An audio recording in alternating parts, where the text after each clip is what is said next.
At the start of the movie, a man identifying himself as Dalton Russell is stuck in a tiny cell.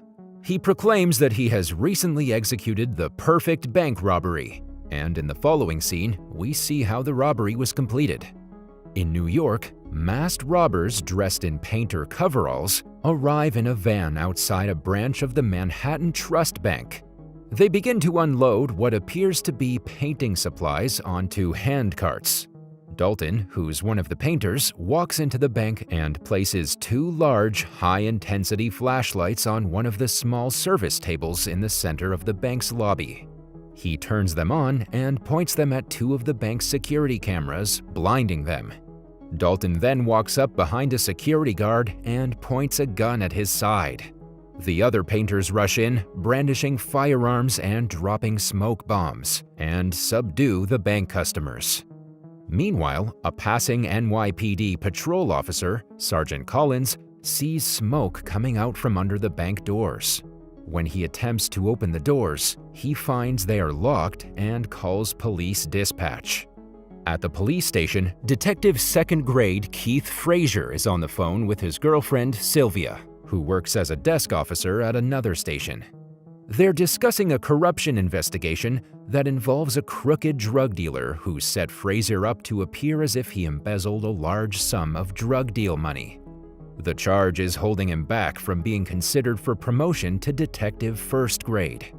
Next, Frazier and his partner, Bill Mitchell, are informed by their commanding officer, Captain Matthias Coughlin, that he's assigned them to work the hostage situation happening at the Manhattan Trust Bank. Jumping at the offer, they hurry to get to the bank. While this is happening, the police arrive in full force at the Manhattan Trust, including patrol officers, a mobile command center, and the Emergency Services Unit, ESU. Word of the bank robbery is also sent to the bank's founder and chairman, Arthur Case. In the following scene, Frazier arrives outside the bank and makes contact with Sergeant Collins as they prepare to get to work.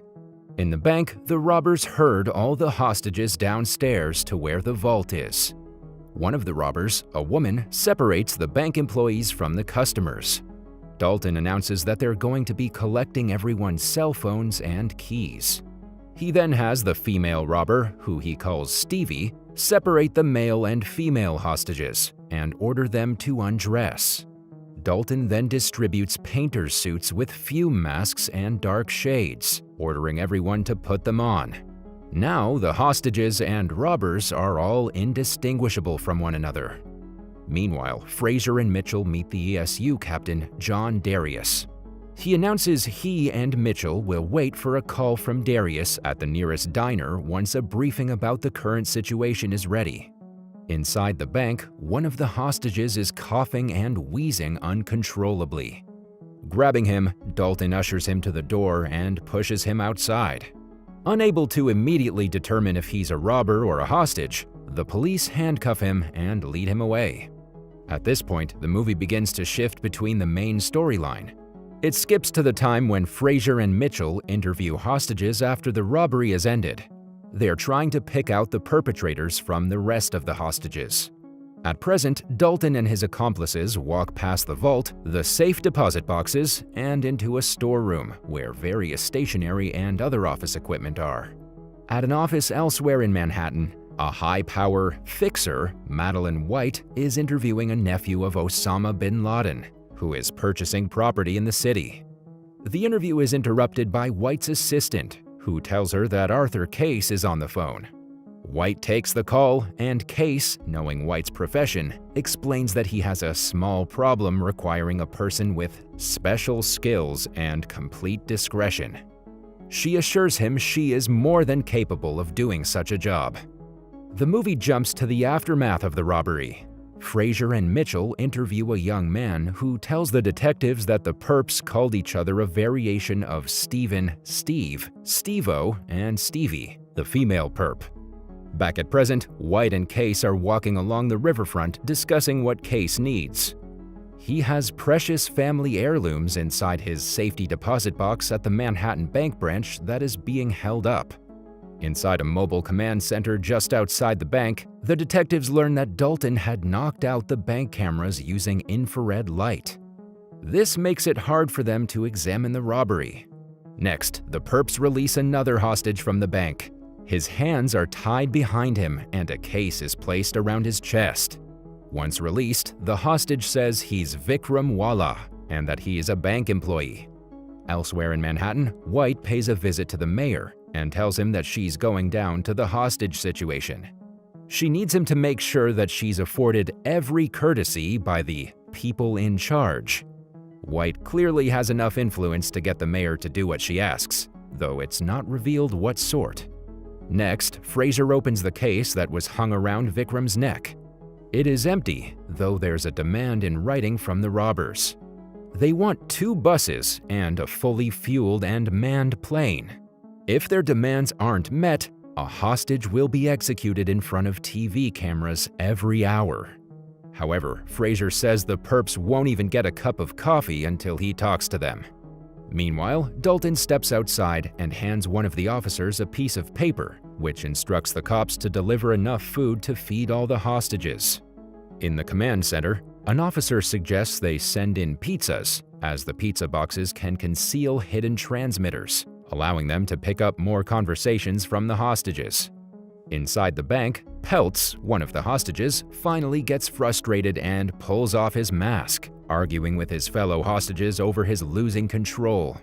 Unfortunately, Dalton storms in, grabs him by his ankle, drags him to the storeroom, and punches him out. Next, pizzas with hidden transmitters are delivered to Dalton.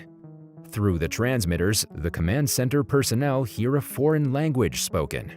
Inside the bank, Stevie hands Steve her gun, removes her gloves and shades, and puts on an eye mask like those the hostages are being made to wear. She then begins acting as though she's crying hysterically in a loud voice for the hostages to hear. Her plan is to make herself appear as one of the hostages. Steve roughly ushers her into a room and makes her sit down. He then grabs another female hostage about the same height as Stevie, who he treats rudely. After this, he takes her into another room while making sure all the hostages have their masks on and are keeping their hands on the ground. In the following scene, Stevie is seen working in the storeroom, but she looks much like the female hostage from earlier. In the mobile command center, the officers are going over the recording made through the bugged pizza boxes. However, they soon realize that the robbers are outplaying them when they discover that the audio in a foreign language played over the transmitters is that of Enver Hoxha, the former president of Albania, who has been deceased for 20 years. Back in the bank, Stevie and Dalton go into the bank's safety deposit box room. They carefully unlock a box and retrieve an envelope that has Arthur Case's name on it and contains a number of legal documents. Underneath the envelope rest a large number of black velvet pouches and a red jewelry box. Meanwhile, White arrives with the mayor and summons Fraser for a meeting. She wants to make contact with the robbers inside. Fraser is skeptical about the idea, but he eventually agrees. Next, he finally makes contact with Dalton over the phone. The robbery leader takes command, warning Fraser that the many innocent lives at stake force him to fulfill Dalton's previous demands. The movie fast-forwards to another after the robbery scene. Fraser and Mitchell are interviewing another hostage, but the hostage is clearly Steve, although the detectives don't know that. Steve has given his name as Kenneth Demerjian. Inside one of the rooms in the bank, a number of hostages are passing time in conversation. One of them, a man named Chaim, mentions that he's a professor of criminal law at Columbia, teaching courses on genocide, slave labor, and war reparation. He's also a former attorney. Next, Fraser meets with White outside the command center and contacts Dalton inside the bank so that White can talk to him directly. White tells Dalton that if she's allowed to make sure that certain interests are protected, she can help him get what he came for. After she assures Dalton that she is neither a bank employee nor a police officer, he tells her that she can come into the bank and talk to him face to face. Fraser and 2 officers then escort White to the bank doors. Once inside the bank, White presents her offer to the robbery leader. If Dalton gives up now, she can make sure he'll get no more than the minimum prison sentence, and when it's completed, he'll have $2 million waiting for him to pick up from a safe place. Dalton surprisingly turns it down. He then asks White to tell him about the interests she's trying to protect. He then tells her a story about an American man who worked as a clerk for a Swiss bank during World War II. He used his position with the Nazis to enrich himself while people all around him were being stripped at gunpoint of everything they owned, and then used his blood money to open a bank in New York. In fact, the man Dalton is describing is Case. Dalton then shows her the legal documentation he's taken from the box that she was after, saying it now belongs to him. Dalton is keeping them as leverage. If he is ever captured and put on trial for the robbery, White and her employer, Case, will have to use all their resources to get him off the hook. Back outside the bank, Fraser debriefs White on the conversation with Dalton. White believes Dalton will not kill anyone, but Fraser is unconvinced. In the following scene, more post-robbery interrogations follow. It is revealed that Peltz, the hostage who pulled off his mask and was punched out by Dalton, is Steve-O, showing that all three Stevens acted up at some point while posing as hostages.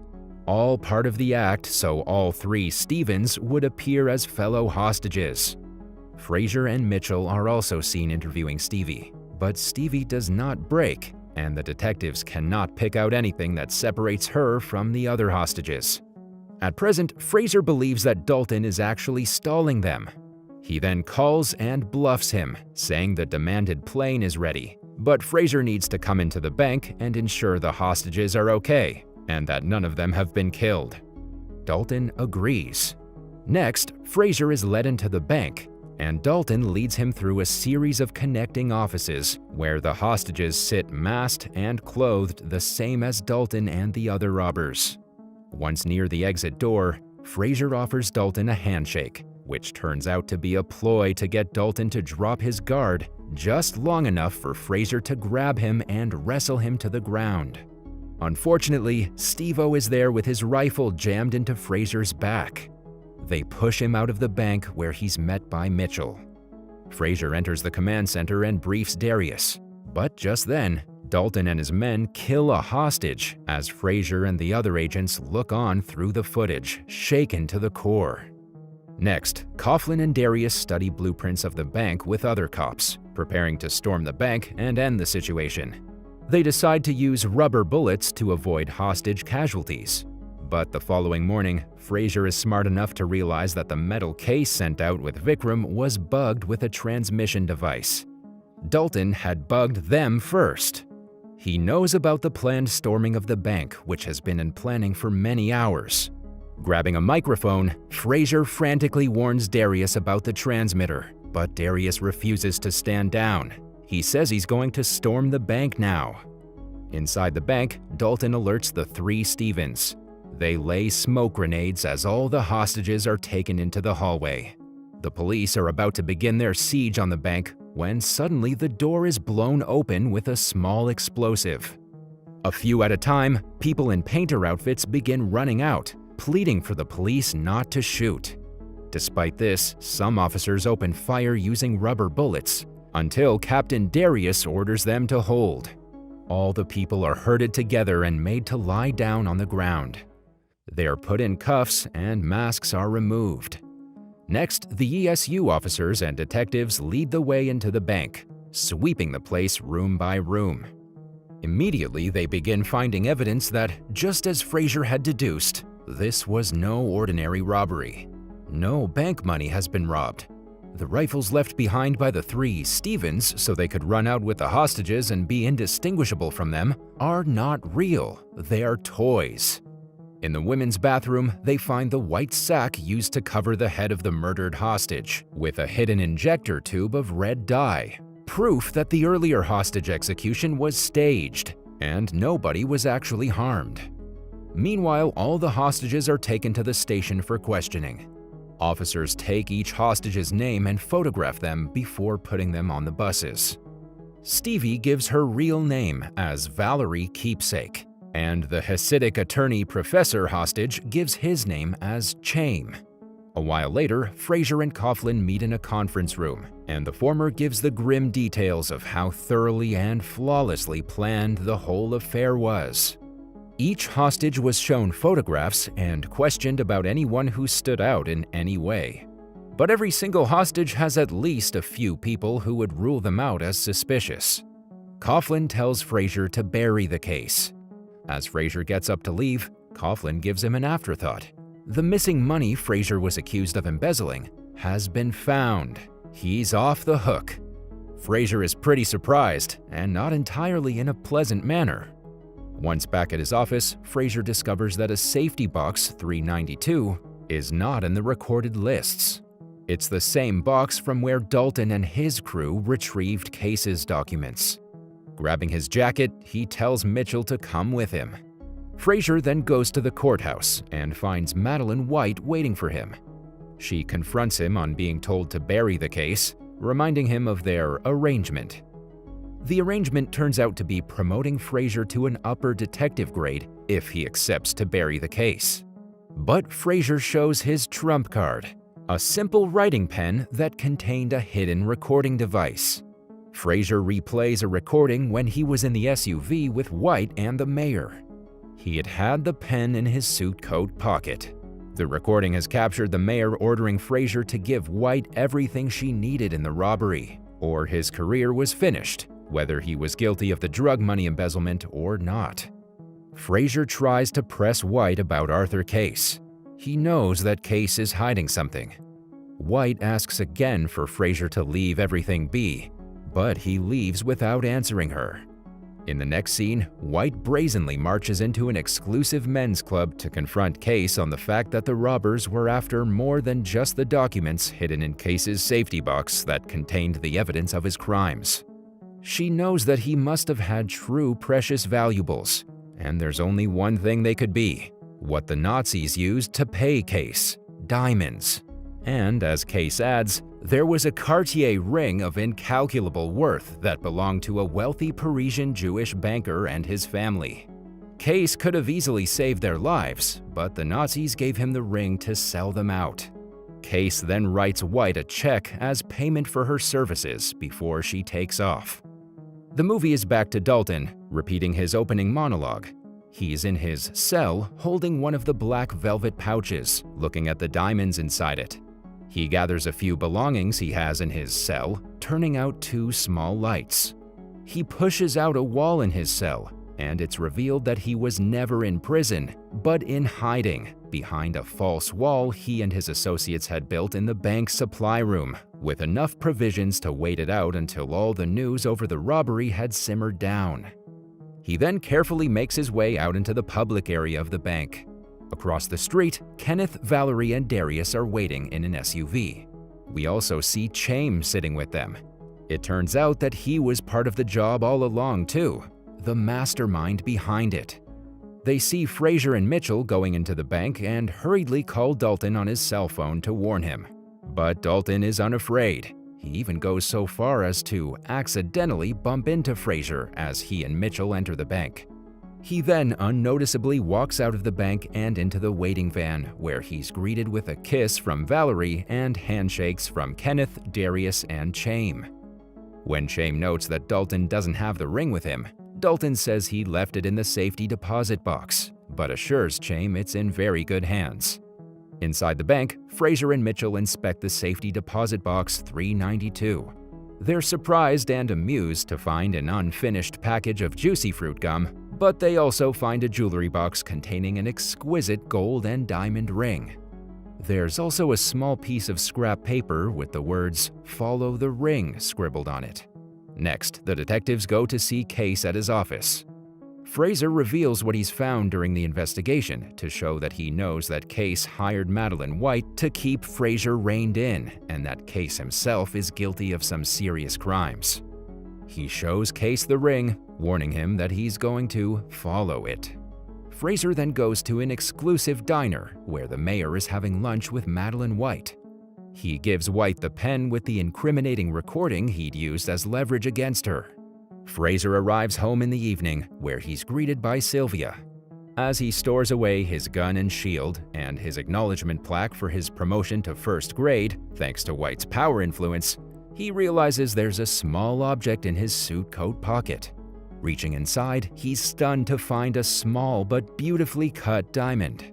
He smiles to himself in amusement as he realizes that Dalton was the man who bumped into him at the bank entrance.